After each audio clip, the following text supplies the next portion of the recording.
वर्यस्य न पूर्वमयिमापि च पूर्वपरं बहिर्जगतो यो जगतस्य।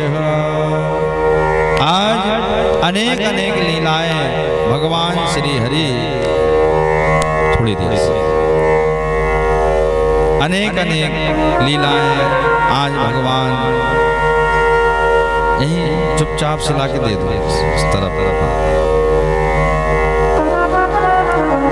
सारी लीलाएं भगवान आज ऐसे कर रहे हैं, किसी को भी कुछ लीलाओं का दर्शन, जितना भी दर्शन हो रहा है सब दर्शन करके भगवत कृपा का ध्यान करके और सारे ब्रजवासी जो है प्रसन्नता से अपने जीवन में यह अनुभूति प्राप्त करते हैं भगवान नाम की। और आज भगवान भी इन ब्रजवासियों के साथ में ऐसी लीला करते हैं। कहते हैं आज ठाकुर जी ने जब यहाँ सक्तासुर आया मारने के लिए तो सब ब्रजवासियों ने, नंद बाबा ने एक संकल्प ले लिया कि अब हम इस गोकुल को छोड़ के कोई ऐसी जगह चले जाएंगे जहाँ पे कोई भी संकट हमारे लाला के ऊपर ना आए। तो सब कहाँ जाने की तैयारी करी?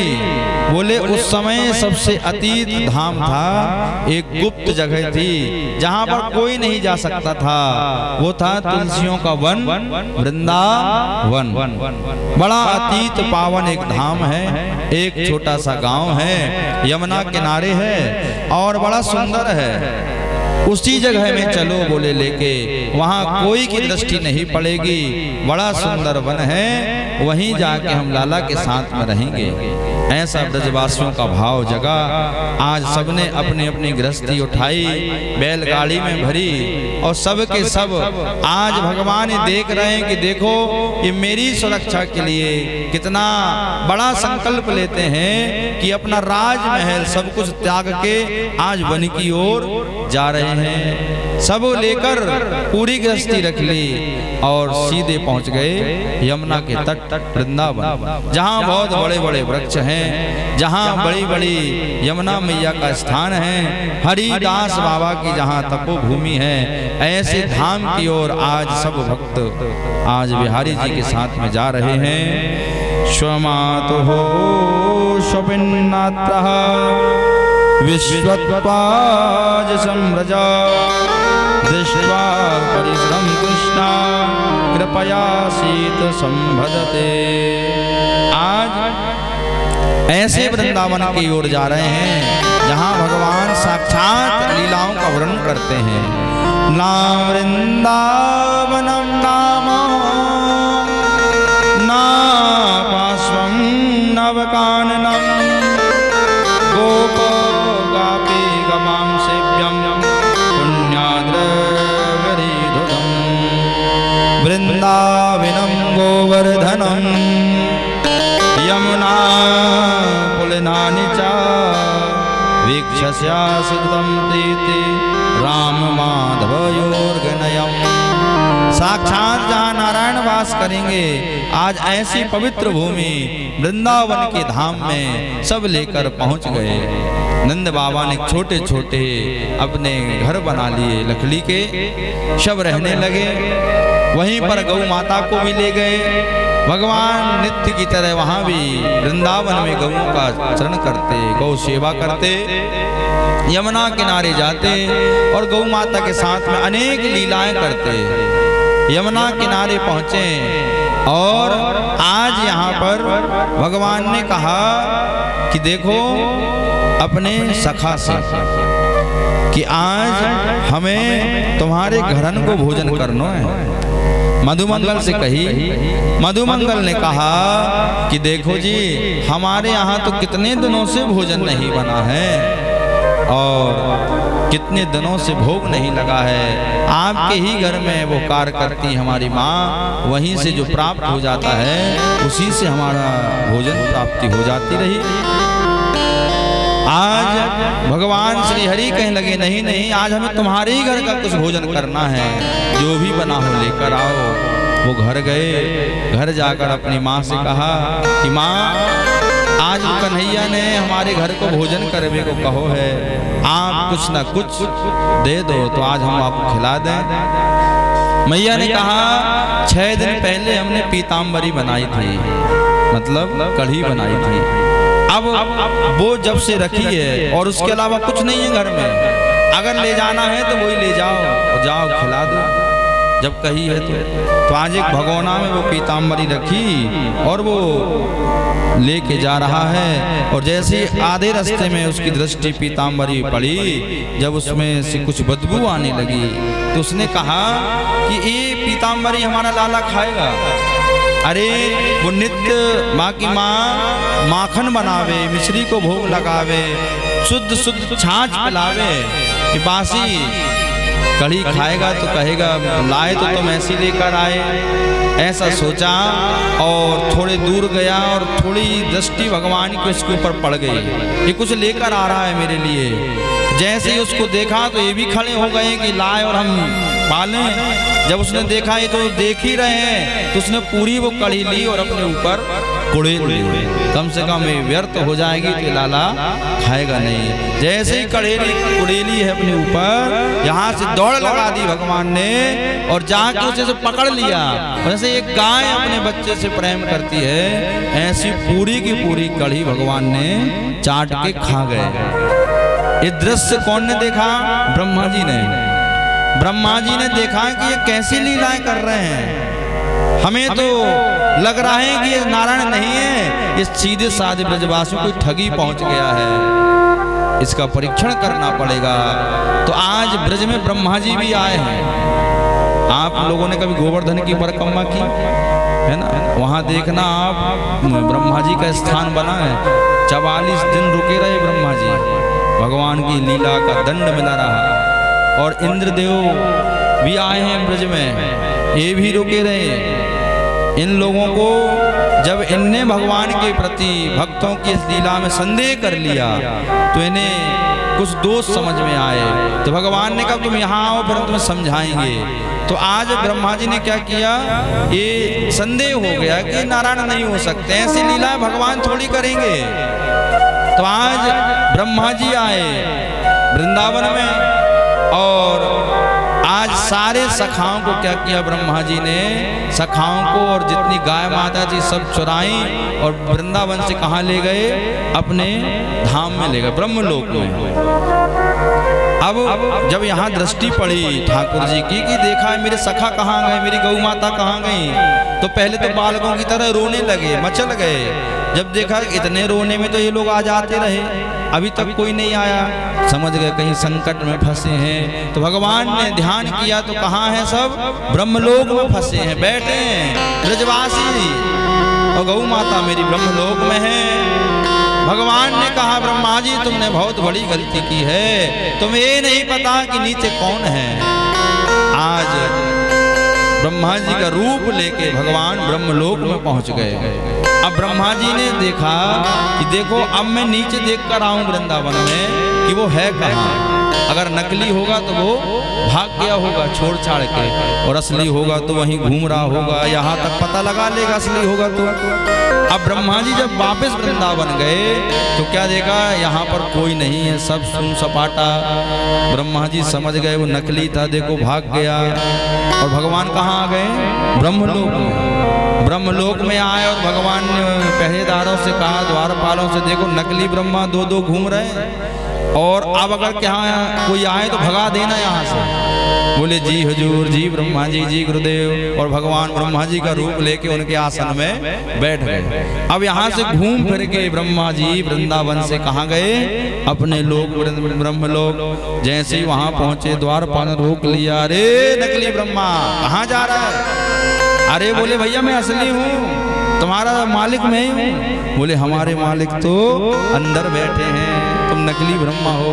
बोले अंदर बैठे? बोले हाँ। अब ब्रह्मा जी ने जब देखा ध्यान से तो असली मालिक सच में अंदर बैठा है। ब्रह्मा जी समझ गए कि वो नीचे जो था वो नकली नहीं था, मैंने गलत जगह परीक्षण कर लिया। भगवान ने कहा ब्रह्मा जी आपकी एक लीला से हमारा प्रेम भक्तों में संदेह हो गया, इसलिए अब हम अभी आपको माफ नहीं करेंगे। आपको माफी चाहिए तो आप मेरे गोवर्धन आना। अब इसके बाद जब मैं गोवर्धन जाऊंगा वहां अनेक लीलाएं वहां भी करेंगे, तब आना। कहते हैं जब तक ब्रह्मा जी वहां इंतजार करते रहे।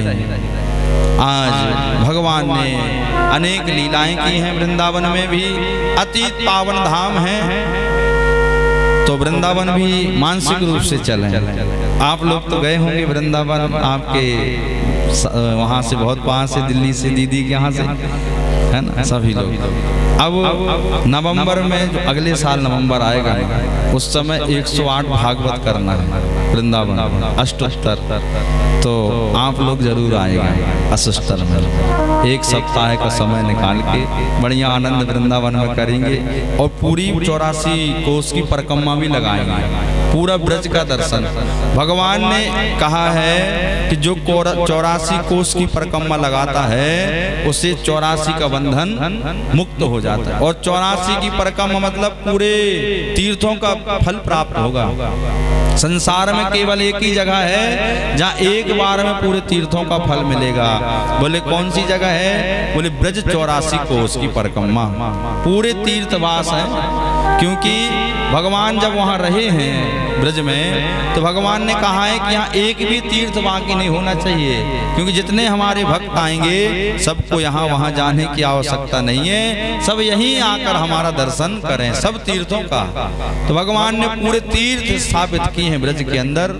तो अगले साल एक बहुत बड़ा आयोजन करना है, तो उसमें जब करेंगे तो आप लोगों को खबर करेंगे, आप जरूर वहाँ पहुँचे। 84 कोस है, एक कोस 3 किलोमीटर का होता है ना, 84 250 किलोमीटर के लगभग है। नहीं, गाड़ी बस से रहेगी, बस से रहेगी, बस से घूमना, दर्शन करना, भोजन करना, आनंद लेना, है ना, अच्छा लगता है। इतने लोग रहेंगे, 400-500 लोग, तो एक अलग ही आनंद रहेगा उस यज्ञ का। तो ऐसी भूमि है ये वृंदावन। यहाँ पर हरिदास बाबा हैं जो साक्षात निधि वन में भगवान को बुलाते हैं रोज। आज भी रास होता है निधि वन में, ठाकुर जी के सामने रोज बाबा बैठ जाते थे। और जब जैसे ही बाबा के सामने भगवान बैठे तो वो तो मगन मुग्ध हो जाते थे, उनकी तो आंखों से ऐसे अश्रु बहते थे। ये दुनिया के लोग देखते थे तो कहते थे बाबा जिसे तुम याद करते हो वो तो तुम्हारे सामने ही बैठ जाता है। बोले मुझे पता है, लेकिन एक आंखें खोलने की दम नहीं पड़ती कि एक बार उसे देख लें। एक बार अकबर खुद पहुंचे, कहाँ? हरिदास बाबा के पास। पता चला कि हरिदास बाबा बहुत बड़ी विभूति हैं, इन्हें साक्षात भगवान का दर्शन होता है। तो बोले एक बार मिले। तो हरिदास बाबा के पास गए, इतना सारा इतर लेके गए। कौन सा? ब्रजरस। ठाकुर जी को सबसे प्रिय है ब्रजरस। तो आज वो लेके गए और बोले बाबा ये आप जब आपके सामने ठाकुर जी का दर्शन होता है तो उनको अर्पित कर दिया करें। भगवान ने पूरा इतर लिया और उन्हीं के सामने पूरा इतर पृथ्वी पे छोड़ दिया। मतलब जैसे किसी को हमें स्नान करा रहे हैं, उनकी दृष्टि में है कि यहाँ कोई है और उन्होंने लिया पूरा बाटल और ऐसे कुड़ेल दिया। अब उनने कहा तुमने हमारे इतने कीमती अमूल्य वस्तु की आपने कोई कीमत ही नहीं समझी, कोई मूल्य नहीं समझा और आपने लिया और ऐसे पलटा दिया। बोले जाओ अब यहाँ से सीधे एक बार वृंदावन मंदिर में, बिहारी जी के मंदिर में जाओ और दर्शन करके आओ। जैसे ही वहां पर गए तो वहां क्या देखा कि जो ब्रजरस वहां रथ छोड़ कर आए हैं पूरे प्रांगण में आज उसी की खुशबू नजर आ रही है। पूरी जगह में ऐसा लग रहा है पूरा ब्रजरस यहीं पर पड़ा हुआ है। जैसे ही वो दृष्टि देखी तो हरिदास बाबा वहीं उनके सामने ही नजर आते हैं और उन्हीं सामने बिहारी जी नजर आते हैं। बिहारी जी के देखे ना पट पट पट पर्दा ऐसा होता रहता है। क्यों होता है? क्योंकि भगवान बिहारी जी साक्षात रूप में बैठे हैं। कभी भी ये नहीं सोचना चाहिए कि ये कोई मूर्ति है या कोई विग्रह है, अन्य मंदिरों की तरह नहीं है। वहाँ पूरा जो उनका नियम है बड़ा अद्भुत है। आज भी भगवान आपको संसार के सारे मंदिर 6 बजे 7 बजे खुले मिल जाएंगे, लेकिन बिहार जी का मंदिर 8 बजे के पहले नहीं खुलता है। क्यों नहीं खुलता? क्योंकि ऐसा भाव है संतों का कि रात में भगवान वहाँ रास करते हैं। 4 बजे वहाँ से आते हैं बिहारी जी, और बिहारी जी जब आएंगे तो 4 से 6 घंटा उनको विश्राम होना जरूरी है। सुंदर सोने की पालकी है, इतना अद्भुत उनका जहाँ शयन कक्ष है, बड़ा अद्भुत है। 8 बजे उनका दर्शन होता है, 8 बजे उनका पट खुलता है, और फिर उनकी भोग आरती, अनेक अनेक लीलाएं जो आरतियां हैं, जो भोग प्रसादी, वो सब प्रारंभ होती हैं, उसके पहले नहीं। तो आज एक बार ये पट इसलिए बंद कर देते हैं क्योंकि भगवान को अगर किसी ने 2 मिनट देख लिया, नेत्रों से नेत्र अगर किसी के मिल गए और प्रेम से देख लिया ना, और अगर उसने कह दिया कि ठाकुर जी अब आप मेरे पास आ जाओ या मेरे साथ चलो, तो चलने को तैयार हो जाते हैं। तो बोले भैया इनकी नैनों से नैन मिले ही ना किसी से, एक क्षण देखें और फिर पर्दा लगा दें, देखें और फिर लगाएं, किसी के डायरेक्ट कनेक्शन होना नहीं चाहिए। एक बार अकबर की पत्नी बेगम साहिबा कहीं दिल्ली से लौट रही थी, तो रात का समय था, पूरा काफिला वहां से निकल रहा था। पहले वृंदावन बिहारी जी का मंदिर एक चबूतरा जैसा था, अब तो बहुत अच्छा बन गया। पहले संत महात्मा जी बताया करते हैं, पहले इस चबूतरे में बैठे थे तो संध्या आरती भजन खंजर वगैरह बजते थे, झांझ मंजीरा, तो ठाकुर जी की आरती संध्या समय होती थी। तो उसी समय उसका काफिला जा रहा था, उसकी दृष्टि पड़ी, बोले क्या कहाँ की आवाज आ रही है? अपने काफिला से कहा कि भैया ये यहाँ कौन है? मंत्रियों ने कहा बेगम साहिबा यहाँ थोड़ी दूर आगे एक हिंदुओं के छोटे खुदा का एक मंदिर है, वहाँ ये पूजा अर्चना हो रही होगी। तो इसने कहा कि बेगम साहिबा ने हमें जाना है और हमें देखना है कि वो कौन है हिंदुओं का छोटा खुदा। अब बोले आप क्या करोगी वहाँ जाके? वहाँ आपका कोई काम नहीं है और आपको कोई दर्शन नहीं करने देगा। बेगम साहिबा ने कहा कि नहीं मैं तो जाऊंगी, चाहे कुछ हो जाए। और बात अब कौन ऐसा कहे कि ना जाओ। और धीरे धीरे सीधी पूरा काफिला चला गया। अब जैसे ही वहाँ गए तो बेगम साहिबा बिहारी जी की चबूतरा था वहाँ बैठ गई। अब वो अपने लिबास में थी, मुस्लिम लिबास में। तो पुजारी जी ने, गोस्वामी जी ने कहा कि नहीं नहीं आप यहीं पर बैठे, अंदर मंदिर में प्रवेश नहीं मिलेगा। बोले मुझे दर्शन करना है। बोले नहीं यहीं से करिएगा। अब क्या हुआ, पूरा समय संध्या का निकल गया, विश्राम हुआ, ठाकुर जी का आरती हुई, गोस्वामी ताला लगाया, चले गए। अब वो बैठी बैठी देहरी पे रोती रही कि हे प्रभु, हे हिंदुओं के छोटे खुदा, अगर सचमुच आप अंदर बैठे हो तो आप मुझे दर्शन देने के लिए बाहर आना पड़ेगा, तभी मैं मानूंगी कि अंदर सच में है। ये दुनिया नहीं तो कहेगी कि सच में अंदर कोई नहीं है, फालतू का भ्रम है लोगों में, इतनी पूजा भक्ति करते हैं। भगवान ने कहा ये तो कल भी खड़ी रहेगी तो भी अंदर नहीं आने देंगे। और ये बात सच है, अगर मैं अंदर बाहर नहीं गया तो ये लोग जाके कहेंगे कि अंदर सच में कोई नहीं था। पूरी रात निकलती जा रही है, प्रातः काल होने वाला था, रात भर रोती रही, अपना सिर पत्थर में मारती रही, कुछ नहीं हुआ। लेकिन प्रातः काल के समय भगवान ने एक बालक का रूप लिया और उसके पास आके सामने खड़े हो गए और उससे कहा कि तुझे किसके दर्शन करना है? तो वो कहने लगी मुझे जो अंदर बैठे हैं उनका दर्शन करना है। अगर एक बार उनका दर्शन हो गया तो मैं समझ जाऊंगी कि मेरा कल्याण हो गया। जैसे ये बात उसने कही तो भगवान ने क्या किया, उसके सामने खड़े हो गए और कहा तो सचमुच जो अंदर है उसके दर्शन करना है? बोले हाँ मुझे दर्शन करना है। दोनों हाथ ऐसे कर दिए, बोले देख यही तो अंदर बैठा है, इसी विग्रह में तू मेरा बाहर दर्शन कर ले। बेगम साहिबा को साक्षात अपना दर्शन कराया। वो उस दिन से भगवान ठाकुर जी की दीवानी हो गई, सब कुछ छोड़ दिया उसने, त्याग कर दिया और वहीं वृंदावन में वास करने लगी। इसलिए भगवान श्री हरि की लीला बड़ी कठिन है, वहाँ का दृश्य अलग ही है। तो आज ऐसी जगह में आज सब ब्रजवासी पहुँच गए भगवान को लेके वृंदावन की तपोभूमि में। तो चलें, मानसिक रूप से सब वृंदावन चलें और वृंदावन का आनंद दर्शन प्राप्त करें। बोलिए बांके बिहारी लाल की जय। मन चल रे वृंदावन धाम की राधे, मन चल रे वृंदावन धाम की राधे राधे गाएंगे।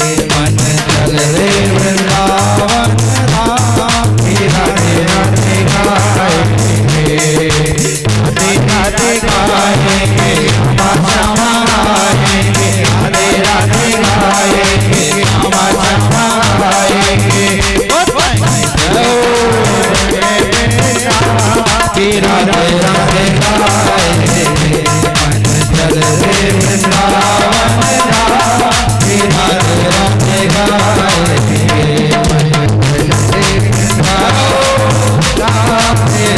राधे गाएंगे,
मन चल रे वृंदावन धाम की राधे राधे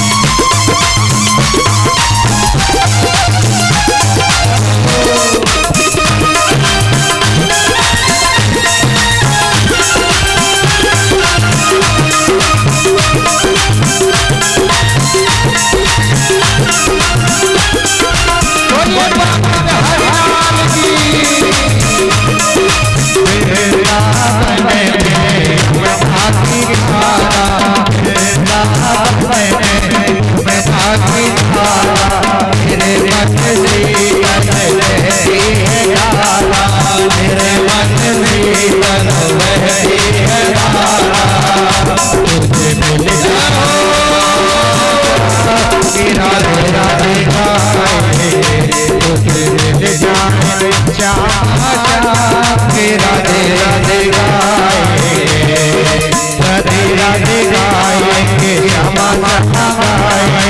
राधे राधे गाएंगे,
सरकार की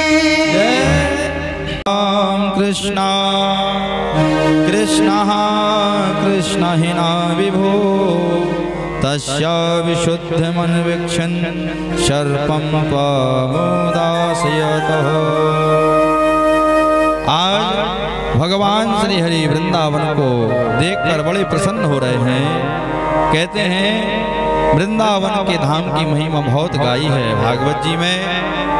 अतीत पावन धाम है वृंदावन, सब तीर्थों में अतीत पावन धाम। भगवान चाहते तो उसे धाम भी बना देते, लेकिन धाम नहीं बनाया। क्यों? क्योंकि भगवान का घर है। घर मतलब हमेशा रहने वाली जगह है।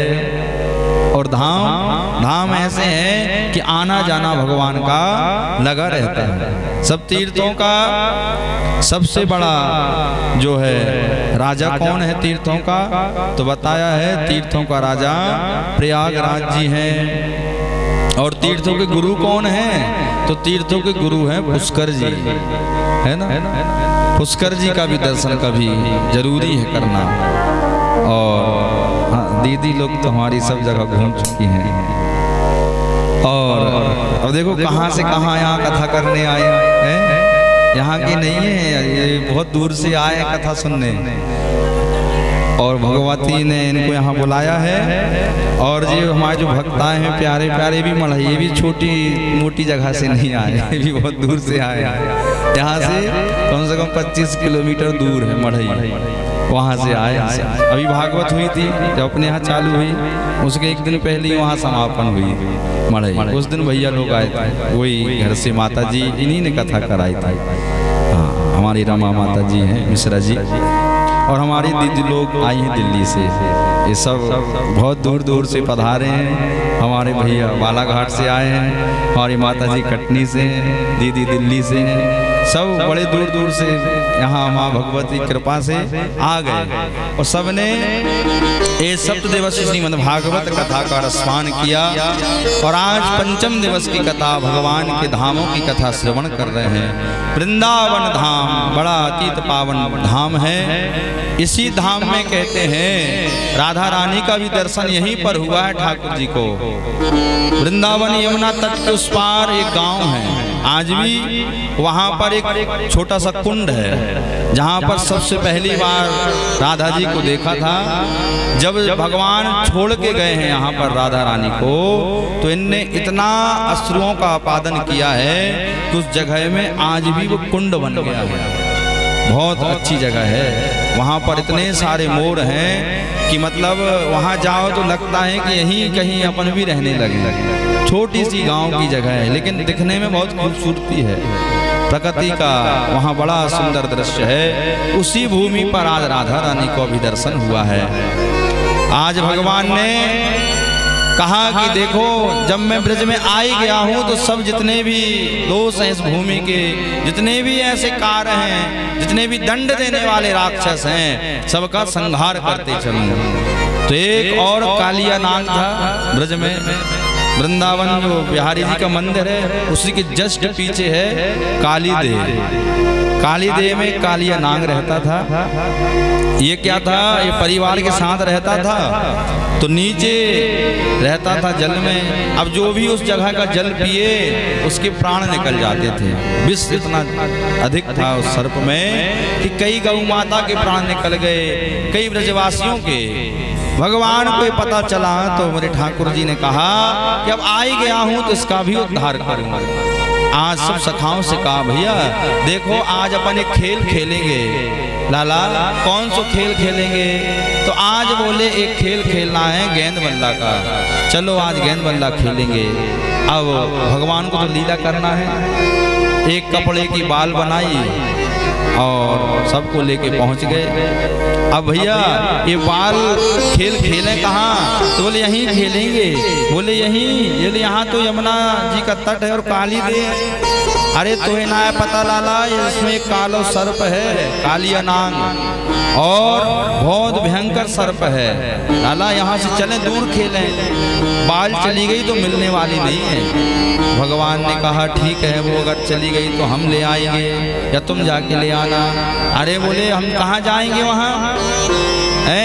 अपनी महतारी के एक ही तो पूत हैं। तो भगवान ने कहा हम कौन सी महतारी के 2-4 पूत हैं, हम भी तो बुढ़ापे में आए, हमारी मैया तो और प्यारी करे हमसे। अरे बोले लाला तो अपन दोनों यहीं से कहीं दूर चलें। बोले नहीं नहीं, खेल होगा तो नहीं होगा। आज ब्रजवासियों की बात भगवान भी मानते थे और इनकी बात ये भी मानते थे, इनमें बड़ा तालमेल रहा दोनों में। अगर इनने कुछ कहा है तो वो उनकी बात माने बगैर रहते नहीं थे। सबने कहा कि लाला की इच्छा है, चलो आज यहीं खेलें। तो क्या हुआ, आज सब खेल खेलने लगे। अब भगवान ने देखा कि कैसे भी मौका मिले और ये बाल हम काली देव में पहुंचाएं। और देखते देखते एक जब बारी आई इनकी खेलने की, तो एक मारा तो सीधी बाल कहाँ गई, काली देव में डुब हो गई। अब सब मचल गए, कन्हैया हमें तो वही वाली बार चाहिए, वही वाली बाल चाहिए। भगवान ने कहा हम दूसरी लेवा देंगे, चलो हमारी मैया के पास कई ठो बाल हैं। बोले नहीं हमें तो बाई चाहिए, तुमसे पहले ही कहा था कि यहाँ न खेलो, तुम बात मानते नहीं हो, हर समय अपनी जिद करते हो। भगवान ने कहा तो मैं कूद जाऊंगा। बोले दम है तो कूद के बता। अब कई बार बच्चों में ऐसा वो हो जाता है, बोले तुम्हें दम है तो अगर तूने सही में यशोदा को दूध पियो है तो आज कूद के बता दे।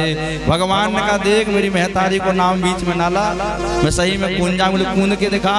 तो देखते ही देखते सीधे गए और छलांग लगा दी और सीधे काली देव में नीचे चले गए। अब जैसे ही काली देव में गए तो उस समय वो कालिया नाग विश्राम कर रहा था। भगवान गए और उसके फण पे नृत्य करने लगे, उसकी पूंछ पे जाके नृत्य किया।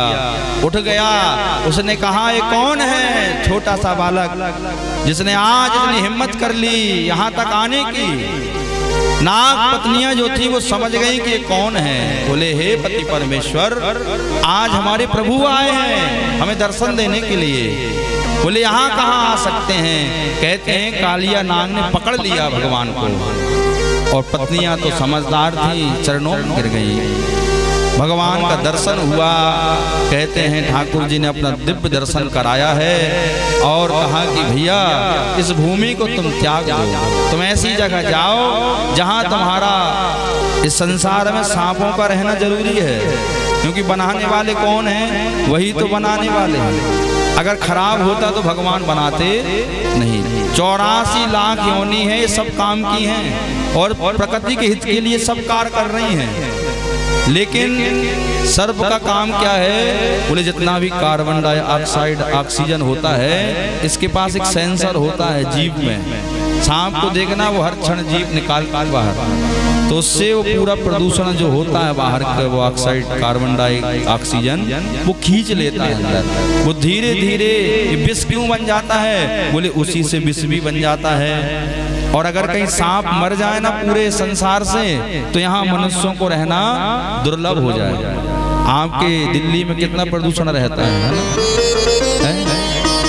सांप खत्म हो गए, बड़ी बड़ी बिल्डिंग बन गई 50-50 मंजिल, जहाँ बेचारे वो रहते थे तो सब खत्म हो गया है। ऐसे ही हर जगह खेत खलियानों में रहते तो वहाँ बड़ी बड़ी कॉलोनी बन गई, बड़े बड़े हब बन गए, तो अब कहाँ जाएं, वो मरते जा रहे हैं। तो आज हमने प्रार्थना की कि प्रभु आप ही तो सब कुछ करने वाले हो, मेरा दोष हो तो मुझे बताओ, विष भी देने वाले आप हो और मेरा निर्माण जन्म करने वाले भी आप हो। भगवान ने कहा वो तो सच है, लेकिन जहां मैं कह रहा हूं आप वहां चले जाओ, वो आपकी जगह है। रमणदीप पर्वत बताया भगवान ने, आप वहां जाओ, वो आपका स्थान है। सब परिवार को समझाया कालिया नाग को, सबने कहा जब आपकी इच्छा है तो हम इस जगह को अब छोड़ देंगे। कहते हैं आज भगवान ने उसके ऊपर नृत्य किया और अपने फनों के ऊपर भगवान श्री कृष्ण खड़े हो गए और अपना दिव्य स्वरूप आज उनको भी दिखाया और आज पहली बार सब ब्रजवासियों को भी दिखा रहे हैं। धीरे धीरे कालिया नाग ऊपर लेके आ रहा है। वरहा पीडम नट वर बपु कर्णिकारम विभ्रात वसन व्यजयन्ति चमालाम। आज भगवान श्री कृष्ण खड़े होके आए और जैसे जैसे ऊपर आए जल में तो यहाँ तो सब हल-भल हो गए। यशोदा मैया को पता चली तो यशोदा मैया चक्कर खा के गिर गई। ब्रजवासी सब परेशान, कि कहाँ से जो खेल खेलो और बोला कन्हैया कूद गो, तूने दम दही रही इसे कूद गो। सब कह रहे हैं हमारे ऊपर इल्जाम आएगो। सब परेशानी से और सब भगवान को याद कर करके सब खड़े हैं कि हे कालिया नाग मेरे लाला को कुछ ना करिए, कुछ ना करिए, प्रेम से छोड़ दइए, ऐसी विनती कर रहे हैं। और उन्हीं के समक्ष भगवान प्रकट हो गए और जैसे ही प्रकट हुए वहाँ के बिहारी लाल तो सब लोगों के मुखमंडल में प्रसन्नता हो गई। अरे कन्हैया तुम्हें कैसे छोड़ दिया उसने, आज तुम्हें लेके कैसे खड़ा हो गया एक कालिया नाग काली देह पर। भगवान ने कहा मैं गया अंदर तो मेरी दोस्ती हो गई उससे, मेरे पुराने संबंध रहे उससे, पहले मेरी मित्रता रही तो पहचान निकल आई तो उसने मुझे नहीं मारा। घुमा फिरा के यहाँ वहाँ की बात भगवान ने टाली और बोले भैया अब वो यहाँ नहीं रहेगा, अब अपनी यमुना महारानी काली देह पे सुरक्षित हो गई। यहाँ हमारी गौ माता आएंगी, जल पिएंगी, यमुना का पान करेंगी, कुछ नहीं होगा। हमारे प्यारे पर ब्रजवासी आएंगे, यमुना का स्नान करेंगे, हमारे इतने सारे भक्त आएंगे। इन सब की सुरक्षा के लिए आज भगवान ने काली देह को वहां से दूर कर दिया और पवित्र कर दिया उस जगह को। कहते हैं उसके बाद में एक लीला और की है, चीर हरण की। ब्रज की जो गोपियां थीं ये नित्य प्रातः काल जलाशय में यमुना जी में जाती और स्नान करती थी। इनका दूसरा काम था, स्नान करती थी ठीक है, लेकिन निर्वस्त्र होकर स्नान करती थी। ठाकुर जी ने कई बार समझाए कि ये दोष है, ऐसे स्नान नहीं करना चाहिए। दो चीज होती हैं, बोले एक तो बगैर कपड़ों के किसी भी अन्य जगह स्नान नहीं करना चाहिए। अरे कोई चलता फिरता मन चला व्यक्ति आए और आपके वस्त्रों को ले जाए तो आप क्या करोगी?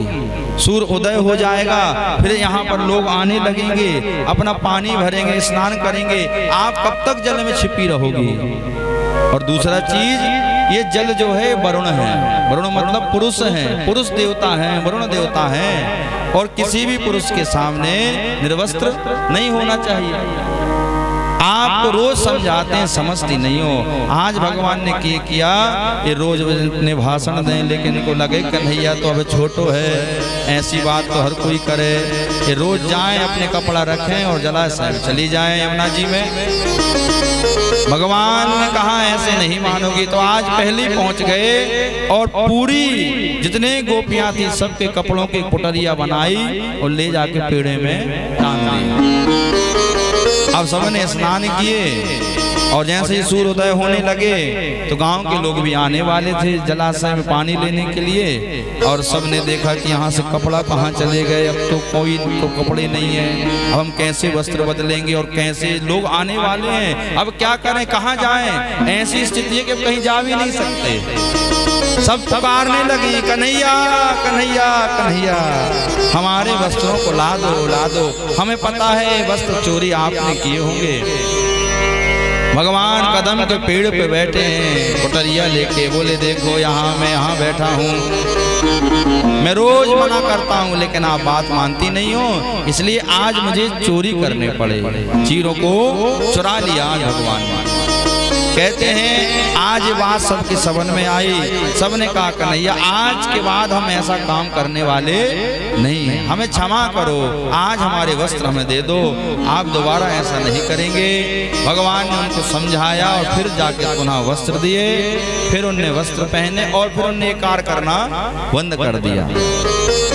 वृंदावन के बाद में नित्य प्रतिवर्ष की तरह गोवर्धन, पहले कौन सी पूजा होती थी? इंद्र भगवान, गोवर्धन जी के पहले इंद्र भगवान का प्रतिवर्ष हर दीपावली के पास में पूजा होता था। भगवान ने कहा कि देखो जब ब्रजवासियों को हम मिल गए हैं तो इन्हें क्यों ना हम एक बार अपना स्वरूप का दर्शन करा दें और अपना एक विग्रह और ब्रज के अंदर स्थापित भी कर दें। आज भगवान ने क्या किया, आज कहा नंद बाबा से कि बाबा आज गोवर्धन भगवान की पूजा कर लो। गोवर्धन की? बोले हाँ। बोले कौन है? अरे बोले भगवान हैं बहुत बड़े और बहुत अच्छे भगवान हैं। इनकी अगर एक बार पूजा करोगे तो आप सब ब्रजवासियों को बहुत सारा धन की प्राप्ति होगी, लक्ष्मी की प्राप्ति होगी, आप क्या अन्न धन भंडार भरे रहेंगे। अरे हर वर्ष हम इंद्रदेव की पूजा करते हैं लाला, इंद्र की पूजा नहीं करेंगे तो वर्षा नहीं होगी, वर्षा नहीं होगी तो अन्न की उत्पत्ति नहीं होगी।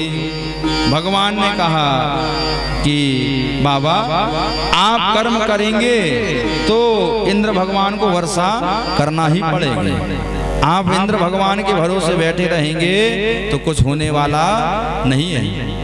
आप पूजा करेंगे गोवर्धन जी की तो सब कुछ की प्राप्ति होगी। अरे बाबा इंद्र की पूजा इतने सालों से चली आ रही है। हे ब्रजवासियों ने कहा लाला इंद्र की पूजा हम कितने वर्षों से करते आ रहे हैं, अब कहीं ये पूजा बंद करके हम गोवर्धन जी की करेंगे तो ऐसा ना हो इंद्रदेव गुस्सा हो जाए, और गुस्सा में उन्होंने कुछ कर दिया तो कौन बचाएगा। ठाकुर जी ने कहा उसकी चिंता मत करो, जिसकी पूजा करोगे वही बचा लेगा। गोवर्धन जी बचाएंगे और कौन बचाएगा? बोले बचा लेंगे। बोले हाँ। अब क्या क्या खाएंगे? तो बोले जो जो आप बनाओगे सब खा लेंगे। हैं? क्या क्या बनाते थे ब्रजवासी? हर वर्ष भगवान श्री गोवर्धन इंद्रदेव की पूजा होती थी तो 56 भोग बनता था। तो आज कितना सुंदर व्यंजन बनाया है गोवर्धन जी के लिए। भगवान के कहने पर सब तैयारी होने लगी। बोले ठीक है, लेकिन एक शर्त है, तुम्हारे गोवर्धन जी को हमारे सामने भोग लगाना पड़ेगा और हमारे सामने सबकार करना पड़ेगा, और धोखे से कहीं अगर भोजन नहीं पायो लाला, घंटी बजाई, जल घुमाओ, आंख बंद कर लो और एक पुड़ी भी अगर नहीं खाई तो सोच लेना हम उसी समय इंद्रदेव की पूजा कर प्रारंभ कर देंगे। भगवान ने कहा तुम लगाओ तो भोग ऐसो खाएं कि तुमने कहूँ देखो ना हो, देवता है खाता। अब गोवर्धन जी भगवान का पूजन करने के लिए आज ब्रजवासियों ने बहुत सुंदर पदार्थ बनाए भोजन के। क्या क्या बनाया है? खीर है, गुरचन है, खीर मोहन, खीर साय और खुरमी है, खीर खजला, जलेबी, कलाकंद, बालू शाही है, मोहन थार में बावटी, मठली में सुरपाक, पेड़ा रसगुल्ला संग रबड़ी सुहाई है, भुजिया है, नमकीन है, सेब गठिया सकल पारे। आज मधुप श्याम नंद बाबा यशोदा सब सामग्री लेके भगवान गोवर्धन को भोग लगाई है। इतने व्यंजन बनाए और कहा कि लाला इनसे कहो कि गोवर्धन भगवान भोग लगाएं। कहते हैं गोवर्धन भगवान का पूजन प्रारंभ हुआ। अब इंद्रदेव ने कहा कि जाओ देख कर आओ कि वहां हमारी पूजा की तैयारी कितनी हो गई। इंद्रदेव के जब यहाँ गढ़ आए ब्रज के अंदर तो देखे यहाँ तो पूजा की तैयारी तो कोई और की हो रही है। यहाँ तो इस बार आपकी पूजा कैंसिल और किसी और गोवर्धन नाम के भगवान की पूजा हो रही है। अब इंद्रदेव का हो गया दिमाग खराब। बोले इतने सालों से हमारी पूजा और पता नहीं इन्हें कौन मिल गया। बोले जान के नहीं कि हम कौन हैं। कहते हैं इंद्रदेव नाम ने देवता ने सब गणिकाओं से कहा जितनी भी वर्षाएं करने वाली होती हैं कि जाओ आज ब्रज में ऐसी वर्षा कर दो कि आज पूरा ब्रज बह जाए। आज गोवर्धन भगवान की पूजा प्रारंभ हुई। इंद्र देवता ने बहुत तेज गड़गड़ाहट से बादलें गजरने लगे, तूफान चलने लगा, बहुत तेज बारिश हुई। नंद बाबा ने यशोदा मैया ने अपने इतने वर्ष के जीवन में कभी ऐसी बारिश नहीं देखी। इतनी आग हो रही है, अद्भुत वर्षा हो रही है। भगवान कहते हैं कि देखो इंद्र को कितनी जलन हो रही है मेरी पूजा होने से। भगवान ने कहा ठीक है, शेष नाग से कहा कि जा भैया पूरे ब्रज को बांध की तरह बांध, और सुदर्शन चक्र से कहा कि पूरा ब्रज में सुखा दो, एक बूंद भी नहीं दिखना चाहिए कहीं पानी गिरा है। और जैसे ही पानी बहुत तेज गिरा है तो भगवान के पास सब आ गए, कन्हैया बचाओ बचाओ, हमें बारिश से बचा लो, बारिश से बचाओ। तो आज भगवान ने बचाने के लिए क्या किया, आज गोवर्धन भगवान सामने प्रकट हो गए और धीरे से भगवान श्री हरि ने जब वहां प्रकट हुए तो क्या हुआ, आज एक 7 वर्ष के कन्हैया ने आज गोवर्धन भगवान को उंगली से उठाया और उन्हीं के बीच में खड़े हो गए। बोलिए गोवर्धन भगवान की जय। उन्हीं के बीच में खड़े हो गए और सबसे कहा, आओ भैया सब अंदर आ जाओ, अंदर आ जाओ। कन्हैया खड़े हैं गोवर्धन लेके।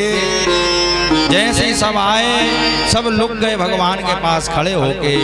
पूरी वर्षा से सबको बचाया है, सारे ब्रजवासी, सारी गौ माताएं, सारे जितने भी आज ब्रज के अंदर हैं भगवान के भक्त, सब गोवर्धन जी के नीचे खड़े हैं और सबके बीच में आज भगवान इगली पे इतना विशाल गिरिराज भगवान को धारण किए हुए हैं। गौ माता देख रही है आज भगवान श्री हरि का ये दर्शन कि मेरे कन्हैया ने मेरी रक्षा के लिए आज विशाल गोवर्धन भगवान अपने ऊपर अर्जित कर लिया। भगवान से सब सखाओं ने कहा, लाला इतनी देर से तुम्हारी उंगली में गोवर्धन जी बिठा ले हो, अब दर्द होने लगा होगा, अब नेक हमें डंडा लगा लें दो और अपना हाथ नीचे कर लो। भगवान ने कहा, तुम्हारे डंडा से नहीं रुकवे बारो जो गोवर्धन। अरे बोले कन्हैया तुम हर समय ऐसा बोलते हो जैसे हमारे पास कोई ताकत ना होए। भगवान ने कहा, लगाओ अच्छा डंडा। सबने अपने अपने डंडा लगा दिए और जैसे ही सबने डंडा लगाए और कहा तो अपनी उंगली नीचे करो, हाथ नीचे करो। जैसे ही हाथ थोड़ा सा नीचे किया है गिरिराज जी नीचे आने लगे, सारे डंडे टूट गए। चढ़ चढ़ चढ़ चढ़, अरे कन्हैया बचाओ बचाओ बचाओ भैया। जैसे ही बचाओ बचाओ कहा फिर खड़ा कर दिया हाथ। अब सब खड़े हैं और देख रहे भगवान की तरफ। कन्हैया तुम्हें इतनी ताकत कहां से आ गई है? भगवान श्री हरि कहते हैं, मैं भगवान हूं इसलिए। अरे लाला तो पे मौत धोबे आए नहीं और भगवान भगवान बने, हर समय भगवान बने फिर तो फिरे। कन्हैया साची साची बता, तुम्हें इतनी ताकत आए कहां से गई? भगवान ने जब इतनी बिरलय प्रेम के बंधन में जब बंधे हैं बांके बिहारी, तो गोवर्धन भगवान ने आज कह दिया, कछु माखन को बल बढ़ो, कछु गोपिन करी सहाय, राधो जी की कृपा से गोवर्धन लियो। मेरी मैया इतना अच्छा अच्छा मक्खन खिलाती है तो उसकी ताकत लग गई आज शरीर में। और आप सब मुझे इतने टकटकी लगा के देख रहे हो तो आपका प्यार मेरे अंदर आ गया ताकत बन के, और मेरी राधा रानी की कृपा से आज मैंने गोवर्धन उठा लिया। भगवान की बातें सुन के सब मोहित हो गए। आज गोवर्धन भगवान का इतना सुंदर प्रसाद बना, गोवर्धन भगवान दोनों हाथों से पा रहे हैं। अब ऐसे पा रहे हैं कि एक भी बचने की उम्मीद नहीं है, सब खड़े हैं। कन्हैया तुम्हारे गोवर्धन कितने दिनों के भूखे हैं? अरे जो तो ऐसे खा रहे हैं जैसे कई दिनों से खावे ना मिलो हुए। अरे भैया इनसे कहो कि प्रसाद प्रसाद बचाएंगे कि नहीं? अब तुमने कहा था खाएंगे कि नहीं, तो वो खा रहे हैं। अरे भैया बोले अब थोड़ी बहुत वचन भी तो दो। भगवान ने इशारा किया, गोवर्धन जी शांत हो गए। बोले इनकी जल की व्यवस्था करो। कन्हैया अब इतना ढेर सारो खावे वाले, इन्हें लोटा दो लोटा में प्यास थोड़ी बुझ रही इनकी। बोले जल की व्यवस्था हम नहीं कर रहे, इनसे कहो कि अब पानी तुम खुद पियो। बोले जी कहाँ से पिएंगे? बोले अब तुम जानो, तुमने बुलाया तुम व्यवस्था करो। भगवान ने कहा चिंता नहीं करो, इनकी पानी की व्यवस्था हो जाएगी। कहते हैं उसी समय भगवान ने अपने एक मानसी गंगा का उद्भव प्रकट कर दिया। बोलिए मानसी गंगा। मन से गंगा प्रकट कर दी गोवर्धन जी में, मानसी गंगा।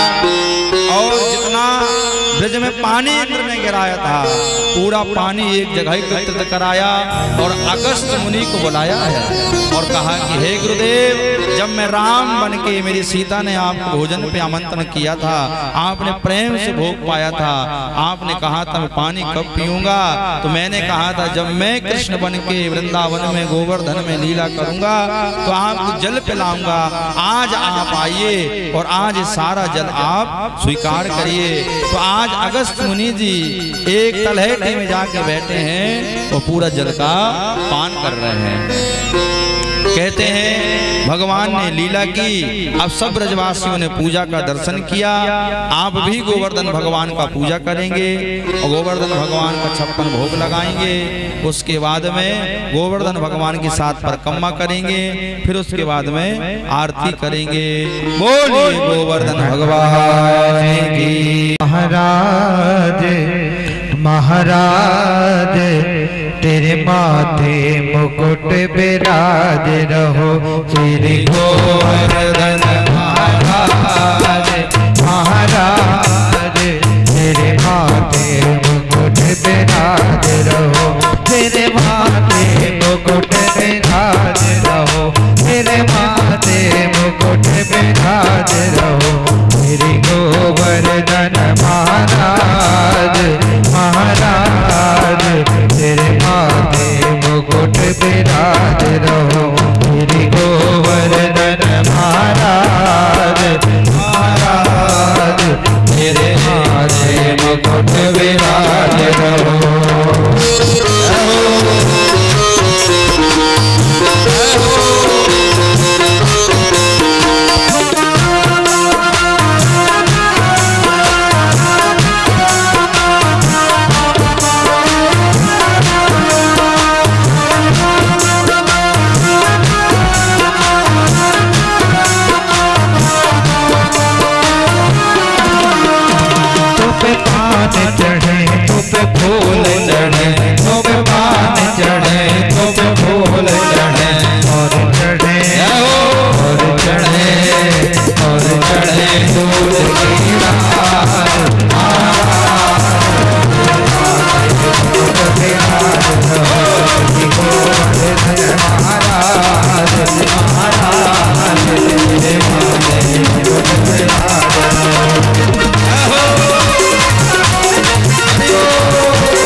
सभी झूमते हुए भगवान का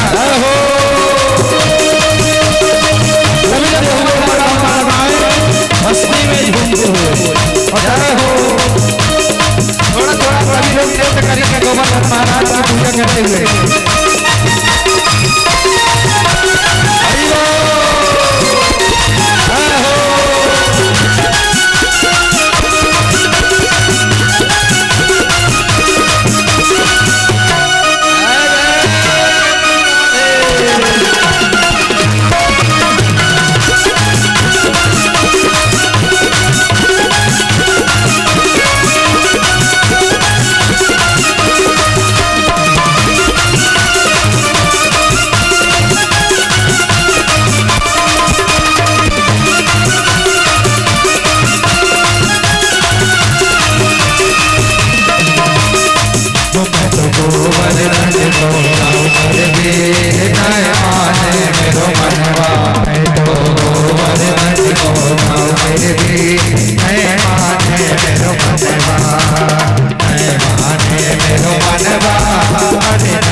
एक बार सभी लोग खड़े हो जाए, सभी लोग जितने भक्त आए हैं सभी लोग खड़े हो जाए। हमारी दीदी जरूर गोवर्धन जी भगवान के दिल्ली वाले बहुत अच्छा डांस करते हैं। हाँ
भगवान की, गोवर्धन महाराज की।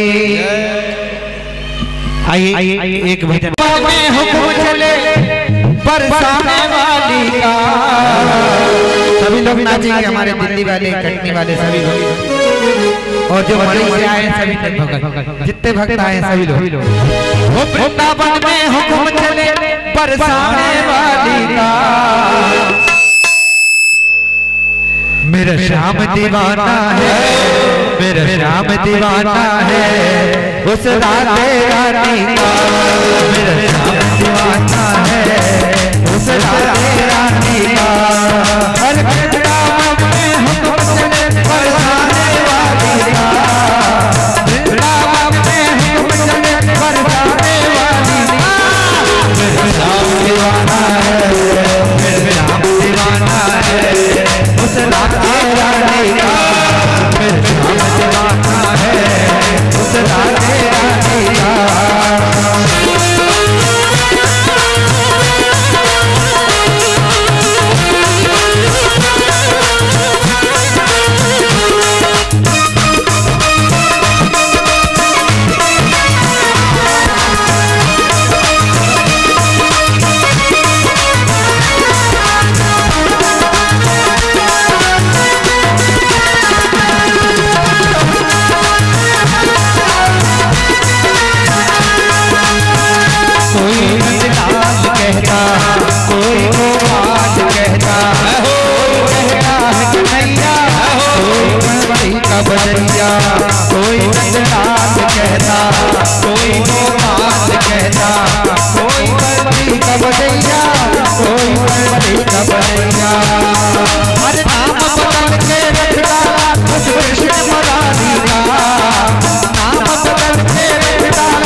पत्ते पत्ते पर राज राधे का चलता गाँव में हर रस्ते पर वहाँ डाली डाली पर वहाँ पत्ते पत्ते पर राज राधे का चलता गाँव में हर रस्ते पर हर चारों तरफ में घंटा बाजे कृष्ण दुलारी का चारों तरफ में घंटा बाजे कृष्ण दुलारी का श्याम दीवाना है राधे राधिका श्याम दीवाना है राधे राधिका वृंदावन में हुक्म चले बरसाने वाली का वृंदावन में हुक्म चले बरसाने वाली का श्याम दीवाना है राधे राधिका श्याम दीवाना है राधे राधिका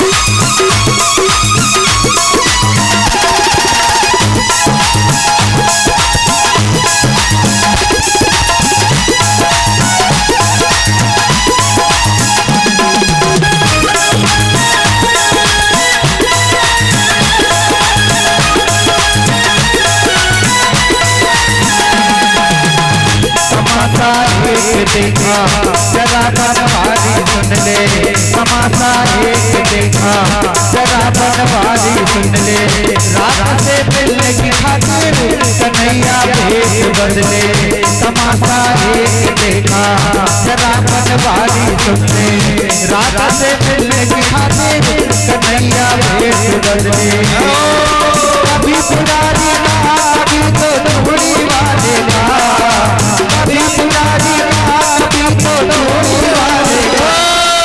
श्याम दीवाना है राधे राधिका श्याम दीवाना है राधे राधिका वृंदावन में हुक्म चले बरसाने वाली का वृंदावन में हुक्म चले बरसाने वाली का श्याम दीवाना है राधे राधिका श्याम दीवाना है राधे राधिका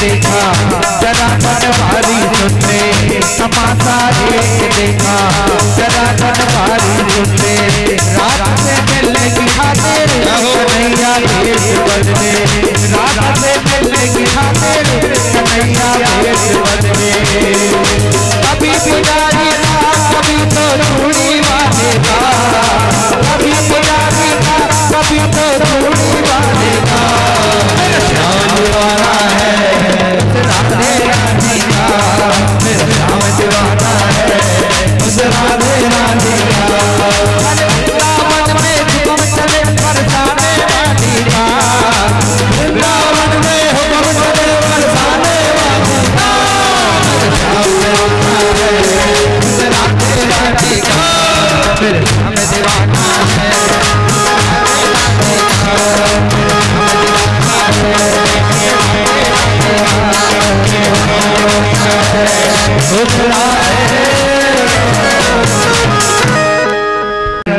तेरी मूर्ति उतारो कन्हैया तेरी आरती मन में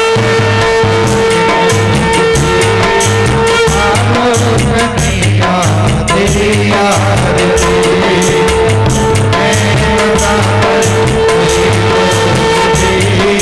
उतारो कन्हैया तेरी आरती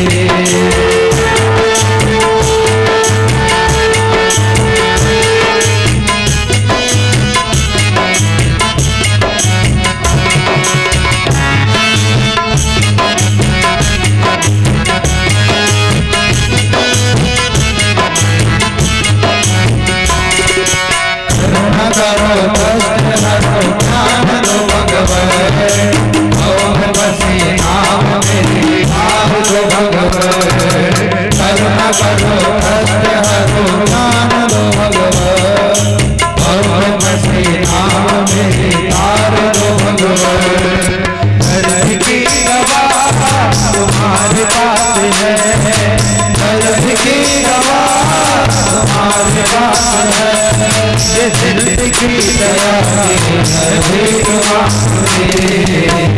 मैं अदा करते उतारो नैया तेरे यार के मैं अदा करते उतारो नैया तेरे यार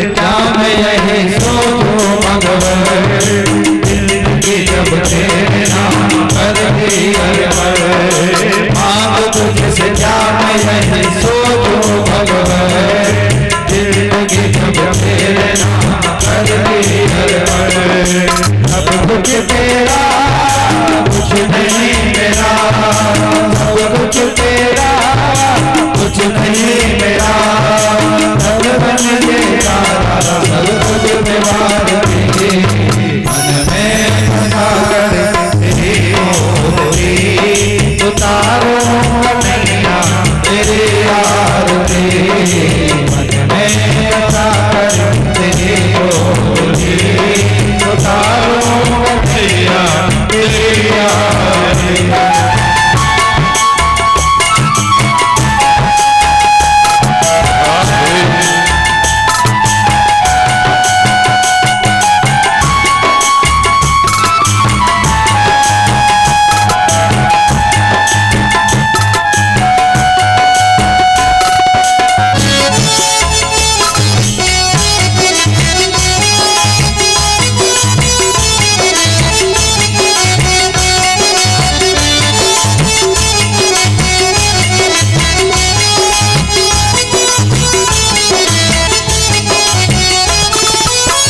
के तेरी महिमा गाए संत करे भारत गुणगान करे